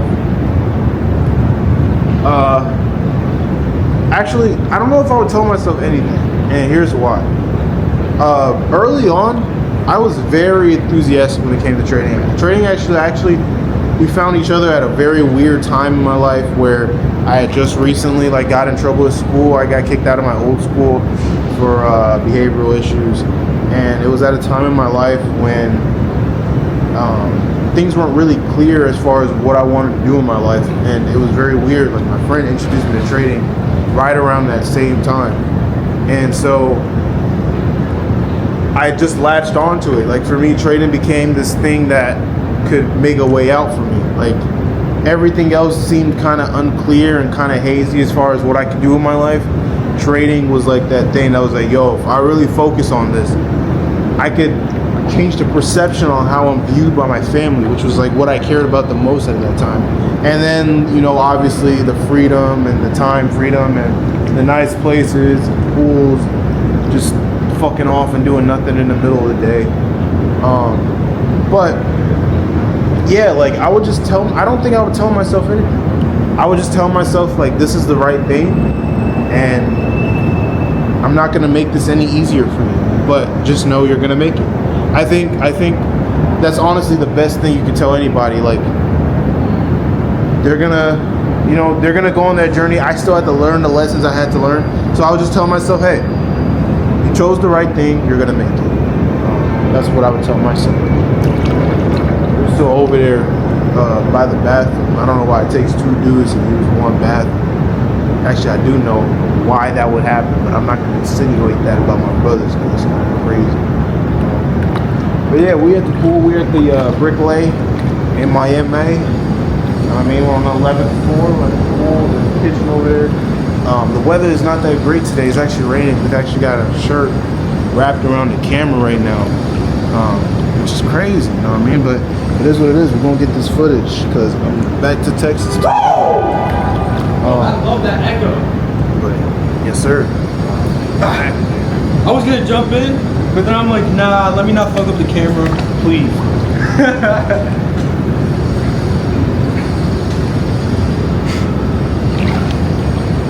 So why are prop accounts better than live accounts? Oh, I mean, why are live accounts? no, you said it already. You said it. Y'all heard it. Why are live accounts better? Ooh, bro, I'm about to edit that crazy, bro. No. If you do, oh no. No. Coming at you for that. I need this whole video to be raw, unfiltered, and unedited. Everything's about to be raw except for that one part Oh right there, bro. my god. It's over. Guys, heard him? He said everything's about to be raw except for this. That's, and then this one too, bro.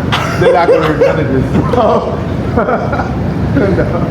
So why are live accounts better than prop accounts? If you really go re-listen to this whole video All we do, bro, and everything that I've been saying, bro. everything that I've been saying, God, if it wasn't for live accounts, let's say you don't have a mentor coach. If you don't have a coach that allows you to instill his beliefs into you, and you have to figure it out all on your own, what is really gonna allow you to get there? Is it a live account or a prop account? Let me know in the comments. Let me know in the comments. Let me know in the comments. He believes it's a prop account. I really believe the opposite. like why? And that's just that, right? There's zero. Those are just our two beliefs. But at the end of the day, a live account, like, bro, you see, a live you see what account people will do? allow you to respect the results more and respect your journey more. Bro, like what? And a good affirmation of that, a good confirmation of that. Look at Dole Exchange channel from the very beginning. I can't wait to get this microphone, bro. It's up, bro. Next question. But y'all see what people do, right? They know they wrong, so this what happens. Hey yo! Look, because I'm gonna say it. No, I'm I'm gonna say it, because I just got gaslit, so I'm gonna say it, bro. I'm gonna say it, bro. People know they wrong, so they hit you with the next topic, right? And then you go to the next topic, so your brain not really thinking about it. The whole time they still on it, bro, and then they catch you lacking, bro, and then they bring it back up and you don't got no response no more, bro. You just gotta be like, dang, bro. It's crazy, bro. But yeah, the next question, we gonna move on, bro. You got it, bro. You got it, bro. You got it for now, bro. You got it, bro. Like, you got last word, bro. You got last word. Props are way better, though. So, look, next question. Last word. If you could go back in time and tell yourself the first week that you ever heard about trading, and maybe you didn't even really divulge that first week. Maybe it wasn't until a few months later. But if you can go back to that first week, what would you tell yourself? I already answered the question. What did you say? I ended up telling. I guess I'll do it again since y'all want to. Yeah. But it'll be the shorter version. So basically, I don't think I tell myself anything. I think the only thing I pretty much tell myself is like, you chose the right thing, and you're gonna make it. Because like in reality, that I guess the non-knowing on the journey is what pushes you to actually learn the things you learn. Right. And everything sort of just comes together in the end in this kind of like perfect pie type scenario where you just at some point you have everything you need, and then there's another point when you realize you have all that you need, and then you kind of just go, you do it. You need all the aha moments. Yeah. You need all the you need the aha moment, and then the other aha moment that comes after you realize that last aha moment was actually some bullshit, and like you was like, oh, hold on, I already knew this. You need all of that. Like, all of it is what builds character. And you need character in this game. Like, you can't just be this one-dimensional ass trader where, like, you kind of just do things without knowing why you do them, and, like, you don't know what you do. Because it's so, like, your ability to stay in this game is so brittle at that point. Like, it's very easy. You're like a tree with, like, almost no root in the ground. Like, you may look tall as shit. You can look tall as hell and make all that bread, but as soon as a little wind just blows on you, you're toppling down. Like, you got to be that tree whose roots are like deeply rooted into the earth, and that comes from all those different moments. So if I could tell myself anything, I would just tell myself, chose the right thing. I'm not going to give you no hints, my boy. Just know you're going to make it. That's it. Sean, Mr. Belmont. I would say what I would tell myself, because this is what, like January of this year, I fully got into it. I'd say this is a solo journey until you find the others that took this solo journey serious.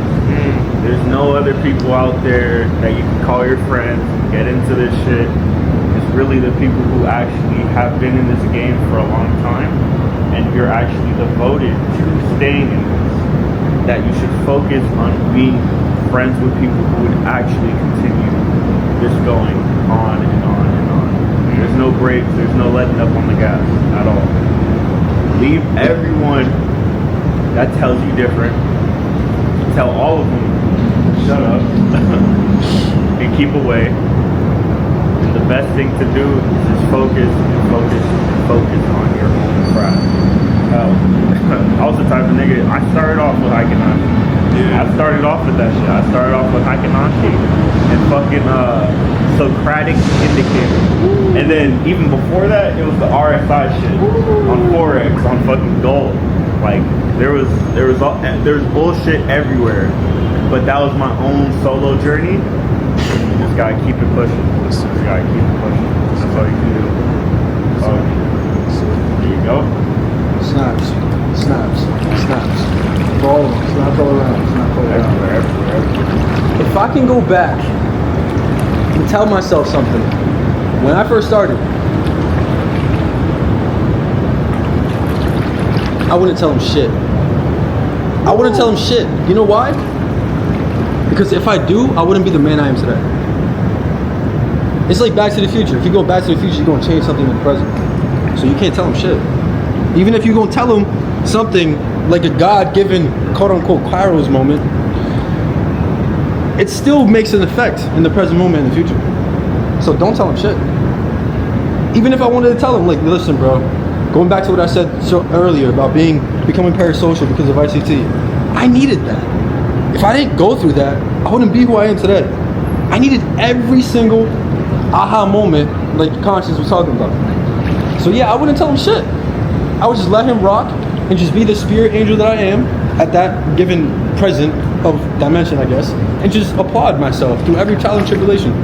Because had I done something, I would have messed up the timeline and created a new timeline, and I wouldn't know what would be the outcome. So I'm just grateful for everything that I've been through and every experience that I had to endure. Because had I not done that, I wouldn't have my perspective, I wouldn't have my mindset, and I wouldn't have the level, no, I can't say the level of determination or resilience, because that's something that's instilled into me by the presence of God. But besides the point, it's just, yeah, I wouldn't tell him shit. I don't think I would.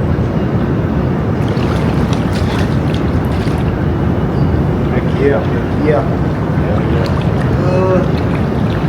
I don't really got no more questions. I'm not gonna lie. I think unless anybody else got questions. You got any questions? Nah. You?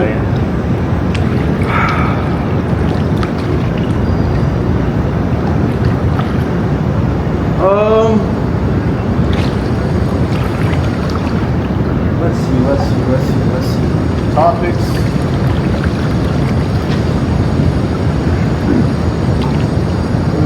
Oh, actually, I got something. Okay. Just a little piece. Okay.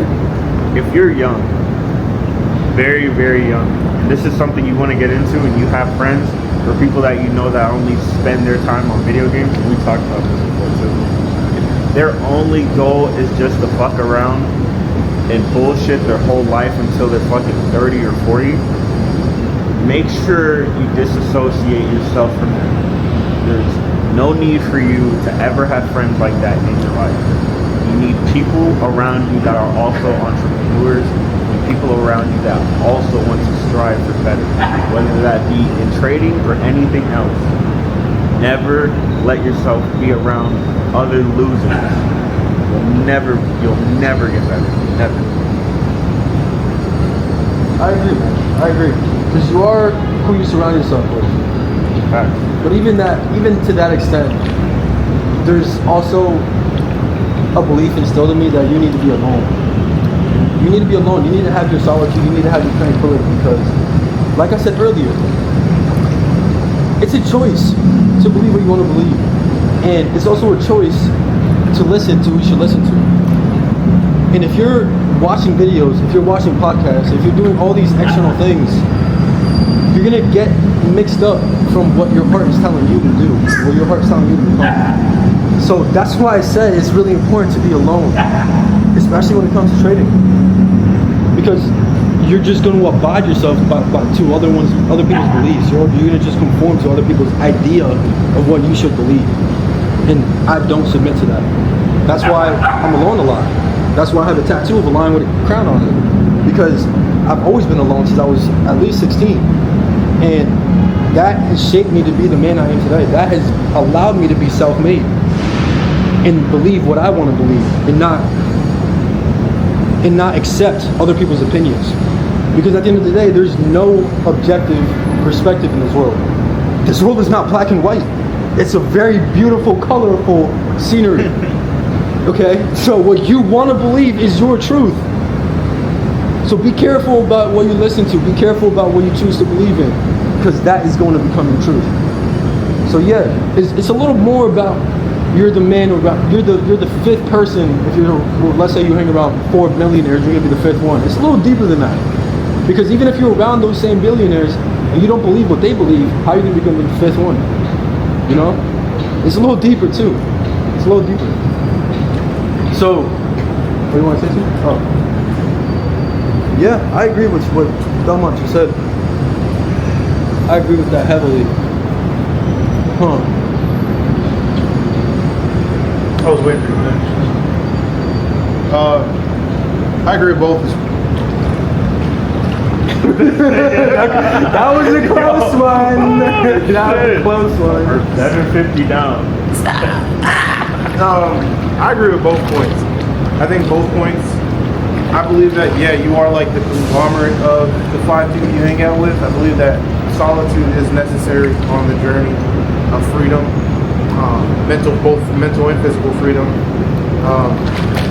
Speak more on like loneliness, like I've always, like I had a realization while reading the Bible that like the only time God spoke to anyone in the Bible was when they were alone, like in the Old Testament, and then the New Testament, like even then it was like most people had they had these experiences with God when they were alone, not around people. The world is a very loud place, and ideas conflict every single day. And if you've got an idea within yourself, and this goes even farther than trading, just like business and life in general. If you've got an idea in yourself on what you want to do or what you want to create in this world, if you see a problem and you want to solve that problem in this world, you see that it hasn't been solved before, it is wise for you to already assume that the reason that the problem isn't already solved is because for some reason there's some type of manipulation going on that's having people not look at that as a problem. Otherwise, it would have been solved. So you have to automatically assume from that point on that that idea or that problem that you have and that answer that you have needs to be protected. Otherwise, it'll be taken away from you, just like the rest of the people that probably had that idea before you. Because you don't have ideas, ideas have you. Like they come upon you. You're inspired, and then from then on, you move with that inspiration, and you use your intuitiveness and your intelligence to actually act upon that. Yes. So it's important for you to have that solitude, to protect whatever you've been given by the world, by God. Inspiration sparks creation. Exactly. But if you lose that inspiration, then all of a sudden you'll have this writer's block, but instead of writer's block, it's just artist block for whatever you're actually supposed to be creating. So loneliness, and then also like leaders typically are lonely anyway. Like that's just like some of the biggest leaders in this world that this world's ever seen, they're usually depressed, they're alone all the time, they feel like they have no actual friends, that no one actually understands them, and that leads to them also being lonely a lot of times. There's nothing wrong with that, you know, like, but at the end of the day, if a leader's leading from the front, he's by himself. Like, and then everyone else is kind of just behind him. If the leader leads from the back, he's by himself. But in most like ways of looking at leading, you're alone in your little section that you're at.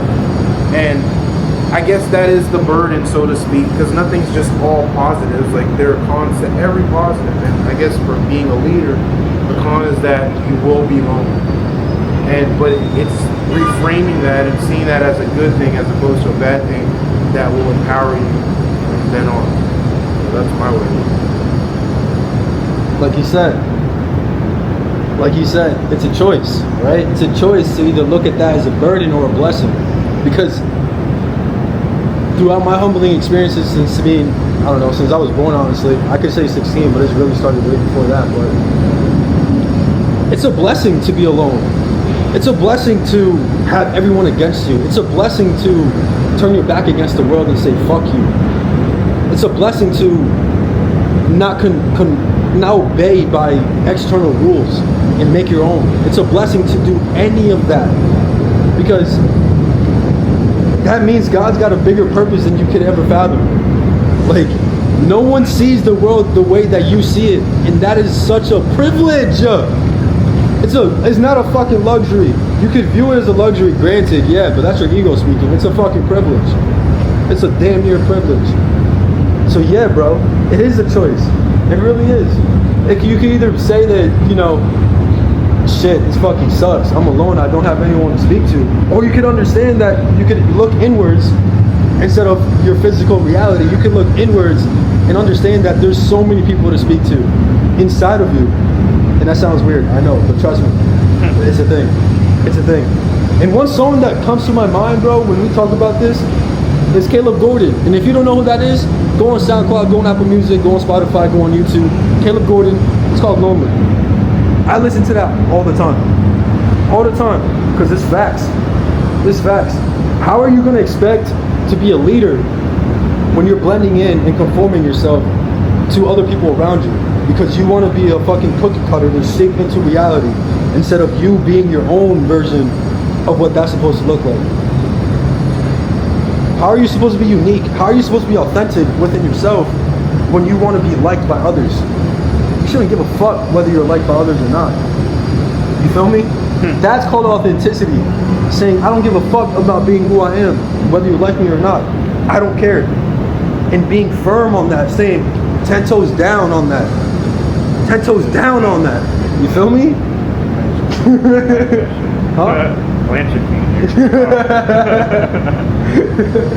But yeah, it's like I said in the beginning, this is a solo. This isn't something that you can conform yourself to and believe that anyone around you can, especially if they're associated with your past life.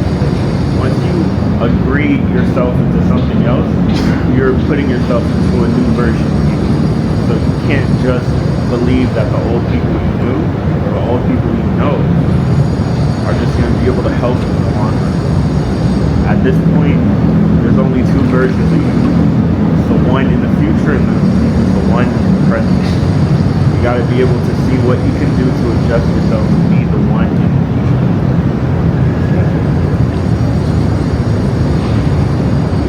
There's a book called Reality Transurfing. There's an idea in that book called pendulums. And a pendulum basically is this, I guess this, if you imagine like those old time clocks with like the circle at the end and the line, and they kind of just go back and forth. A pendulum is that, right? And everything that includes a group of people is a pendulum. So this conversation right now has its own pendulum, and it swings. And, you know, baseball teams have pendulums. People walk on a bridge. People have pendulums. Exactly. It's like pendulums are these energy, I guess, these energy structures that are created when a bunch of people are together and they're putting their energy into something. And they're not necessarily good or bad, but the thing with pendulums is this: it's easy to fall into their grasp, and they also, the reason that they are what they are is they're trying to take energy. So they'll get your energy. And the way they do that is by having you conform to the group of people that are under that pendulum. So like you go to a sports game, you may be a calm individual on the, like usually 23 hours of the day, but you go into that sports game, everybody's cheering, before long you're cheering too. Like, and that's the pendulum effect. Or even when they start to wave. Exactly, when they start to wave and you get into the wave with it. That is the pendulum effect. So it's important to understand that why. Again, when it comes to being a leader, when it comes to being your own person, joining trading groups, all this thing. Like one thing I've learned as well is like each group has its own beliefs, its own principles, its own ideals, and its own things that they prioritize. And the way that a pendulum works is there's no room for, you know, I guess different opinion or different or subjectivity towards these ideals and principles when actually working with this pendulum. And so that's how they get you to conform in anything. There's no room for uniqueness, and everyone's different.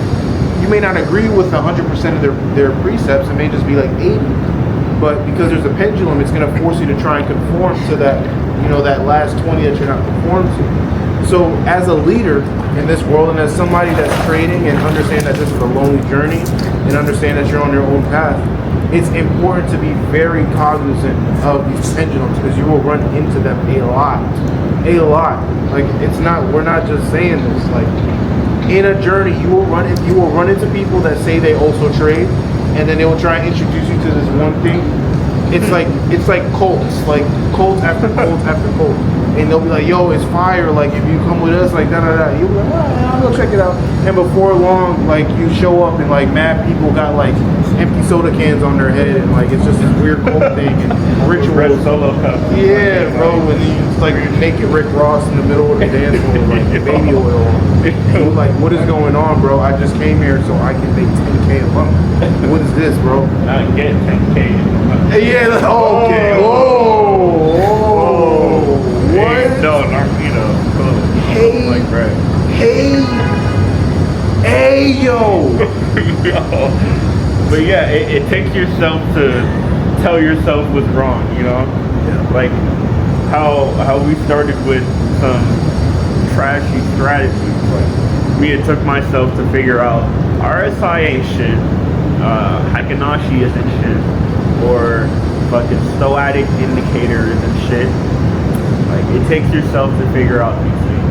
And you can't really go into like a Robin Hood community where they all copy trade from one guy at the top. can't do that shit. You have to be the one that actually makes the trade yourself. You have to understand what you're doing before you even go ahead and get into it. Facts. Mad shit. Mad levels to it. At all times. Yeah, we're gonna wrap the question. Let's see if this thing got more space on it. We're gonna go out. Check. How long we been recording? Battery life. It's not even battery, it's the 94 minutes, so that's it's an hour and a half. Yeah, it's an hour and 30. I roughly had an hour and a half left, so I don't even know how it's still recording, but we're just gonna keep going. I really don't know how. Fuck it, we roll. Probably gonna turn off anything. Oh, it's blinking. Yeah, Blinking? It started blinking, yeah. You have another one, right? Another one. It's not a battery, it's the SD card. Oh. It's the storage. It's blinking? Yeah, I have like a little orange shit pop up. Oh. Like a notification, I guess. Okay. Yeah. Well, we're good. We just keep going until it turn off. Until it goes away. More of this trip. Alright, let's question. Gotta move. Why does the solitude of trading sometimes bring people closer to humanity than being surrendered by people? Closer to humanity? Why does the solitude of trading sometimes bring people closer to humanity than being surrendered by People that love people love themselves, and people that love themselves typically spend more time with themselves. And so, like, as being like with solitude is, solitude comes with being a trader. Obviously, you're going to spend a lot of time with yourself. Maybe the most time that you've ever spent with yourself ever in life. And so you come to know yourself deeper than you'll come to know, or that others will come to know themselves. And by doing that, you learn the facets of what makes a human a human. The fact that like pain just comes from other pain. Because now you're also confronting things that have held you back, not just in trading, but in life, because everything sort of just connects. So you come to see human beings as less of what is this person doing and more of why is that person doing it? And that will bring you naturally close to humanity now, because you start to see the good in people, because all of a sudden you learn to see the good in yourself. So essentially everything just reflects. To the depth that you know yourself, you'll come to know other people. And you'll give more people leeway, or people more leeway, because you learn to give yourself that as well. So solitude always leads to, in my opinion, solitude most of the time leads to being closer to humanity in that sense.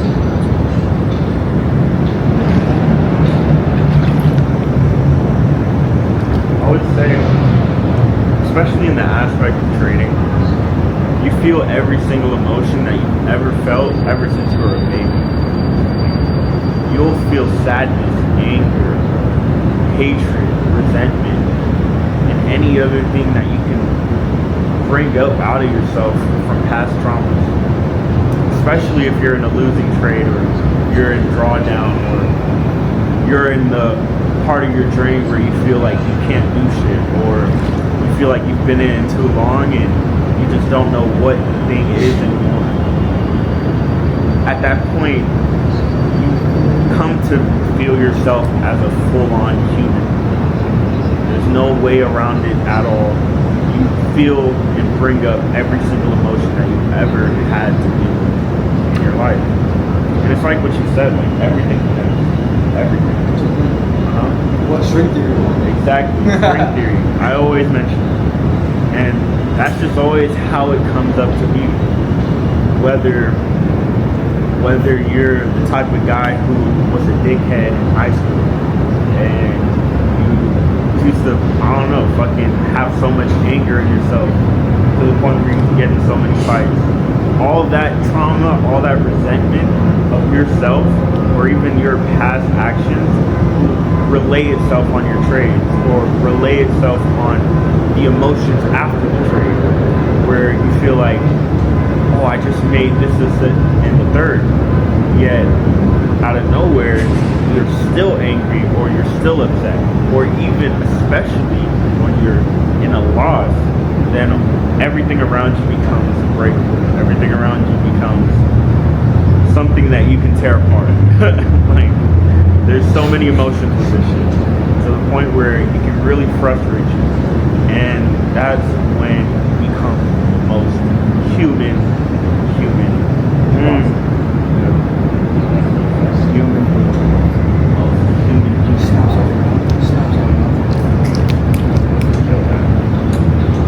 So, if I were to answer this question, solitude, in my opinion, when it comes to trading, brings, it's not sometimes, it's inevitable that it brings people closer to the humanity than being surrounded by people. It's inevitable because I'm better to say an expression or a statement that everyone likes to say in the trading space. It's a mere reflection of yourself. It literally points out every weakness, every strength, every vulnerability that you sometimes are even afraid to reflect on, like, do the shadow work behind yourself. It brings out every little shadow that you try to hide, every little mask that you try to put it on. It brings out every little thing that you try to fucking put a bandage on. And because of that, it allows you to understand just what Sean was saying, the human nature inside of you. And just like what John was saying, it allows you to understand how to deal with other people, how to deal with certain circumstances, because you're learning how to cope and deal with yourself. That's why trading inevitably is what brings the most solitude to people when it comes to bringing them closer to the essence of humanity. Because there's not another industry, there's not another business in this world that allows you to do that. To reflect and do the introspection upon yourself to the degree that trading does. Because you're not getting paid off of a service, you're not getting paid off of completing a task. You're getting paid of how your psychology is in the market, which is even deeper. You know what I mean? Like, you're not getting paid to file a couple paperworks. You're not getting paid to lay some bricks. You're not getting paid to lower a lawn. You're not getting paid to bartend a drink. You're not getting paid to bust some tables. You're not getting paid to do anything that's not already working in your mind. Your mind makes you the money when it comes to trading. So that's why it comes to inevitability when it comes to the concept of bringing solitude to humanity. Comes into seeing yourself into a fourth dimension. Yeah, Sean just said it comes into seeing yourself into a fourth dimension or a higher dimension, right? And that's all true. That's all true. It's like looking into a fourth dimension of you. You is like you. That's you. Take. It's a quick notion that it's like a fourth dimensional cube. There's a cube inside the cube. And that's the inner self of you. You have to understand that and solve that puzzle of your own self for you to really have your edge. This is quotes around it. Edge. I wish y'all could see John in the corner. Which brings me into my next freaking question. Okay? And I'm curious about what everyone's gonna say. Because this is really deep. What have you guys been willing to sacrifice for the path that you are enduring? What does that say about the hierarchy of your values? Everything. So, like I said, my brother, like, My old person, my old self, my old identity. I killed myself. it's a fact. YouTube, I didn't actually. As you can see, I'm still here. So don't block me, retards. I mean, I can't say. Can we say that word? No. Retards? No. I don't know. Cancel, bro. Retarded. Well, we're gonna do it anyways. We're gonna do it anyways. That's how authentic we are. We're getting demonetized before you even get monetized, bro. Who doing it like that? Working backwards. We're working backwards, bro. Come on, bro. Yeah. Bye, high solo. What was I saying? Yeah, my old self. I had to kill my old self, really. It's a painful process becoming who you need to be in order to have the things you want. Like, it's a very painful process because obviously you're not the person that is supposed to have that thing yet, otherwise you would have already had it. So with that assumption alone, you have to understand that some things are going to need to change, and your brain just does not like change. It doesn't like ripping out old circuitry that it's been using your whole life just so you can make a little bit more money each month and do this thing that you enjoy doing. Your brain doesn't give a shit about that. All it cares about is survival. So first of all, you got to learn how to actually reframe it to where your mind allows you to change, and then consistently do that over time, and then also like actually act out the change that you want to see. And there's so many different facets to it, and it's difficult. It's a very difficult thing, and you know it's difficult because most people wouldn't do it. So becoming the new self, right? Ripping out every last part of me that did not coincide and did not correlate with what I wanted. That was what I was willing to give up. And there's other parts of that, like friends.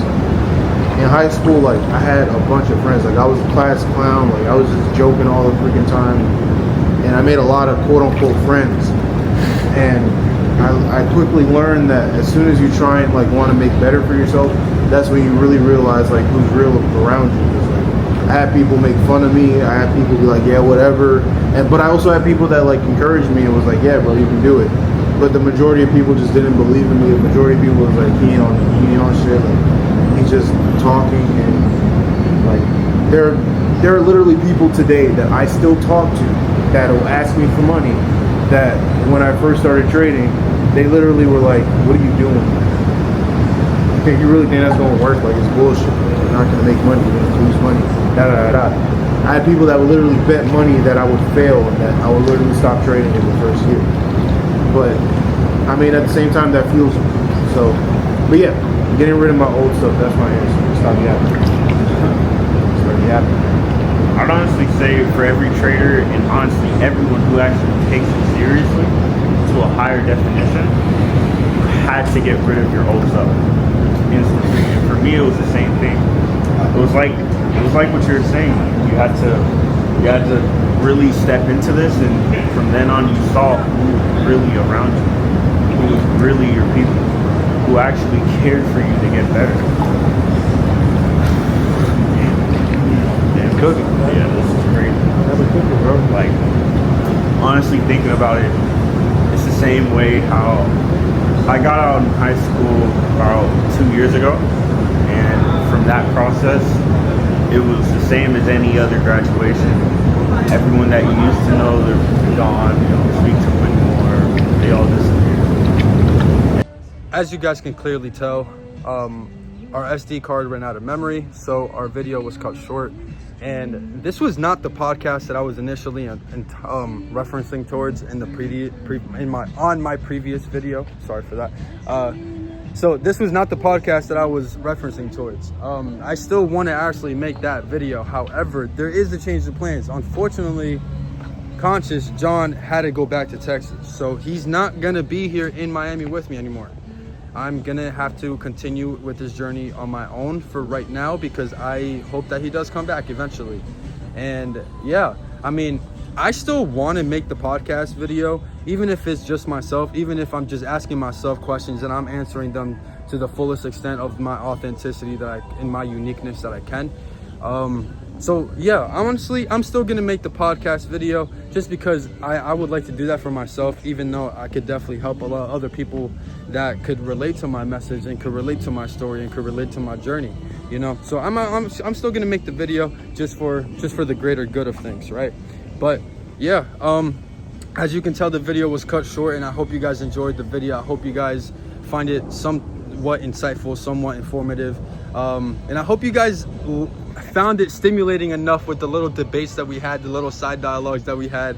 So yeah, I really enjoyed making this video. And just so you guys know, we do not live at that apartment, right? There was just an Airbnb that John had gotten because he had to find out that once he found out that he was going back to Texas, he wanted to kind of enjoy the scenery of what Miami had to offer just for a little bit. Because yes, he was living out of his car when he came here with me. We had separate cars, obviously, but yeah, he was staying in his car for like at least almost up to like 5 days, right? Prior to him, I mean, honestly, I don't even think it's that long. It felt long, but I don't think it's that long. Maybe like 3 to 5 days. Yeah, let's say that. 3 to 5 days. But then once he found out that he had to go back to Texas because of his own, I'm not going to disclose that. That's pretty personal, but he had to go back and he really couldn't stay even though he wanted to. So because of that, he was like, dude, I might as well just at least, you know, invest a little bit of money and just enjoy ourselves in Miami. So that's what we did. He got an Airbnb, and then I invited my friend that from the Day in the Life video, I mentioned I had a friend that works at Cheesecake. I invited that friend. You saw him in the video. His name is Sean, Mr. Wall Street Belmont in the Discord. And so yeah, we all had a good time. We all had a blast, and we all just enjoyed ourselves. It was really how do I say this? It was really it was a really foreshadowing event of what's to come in the future, because that was not just momentarily. Like that's what it's gonna be like in the future for us. We're gonna have those type of events where we just pop out the camera and we just start talking and we just start, you know, masterminding about anything and everything. So I hope you guys find this video insightful. I hope you enjoyed this type of video, and there's gonna be more like this to come in the future. So hope you guys stay tuned. Hope you guys are enjoying the channel. I hope you guys are enjoying the videos that I'm creating for you guys, and just be in tune for the future ones. And if you like this type of video and you have other people that would resonate with this type of content, share the video, spread the story, spread the love, and see you guys on the next one. Peace.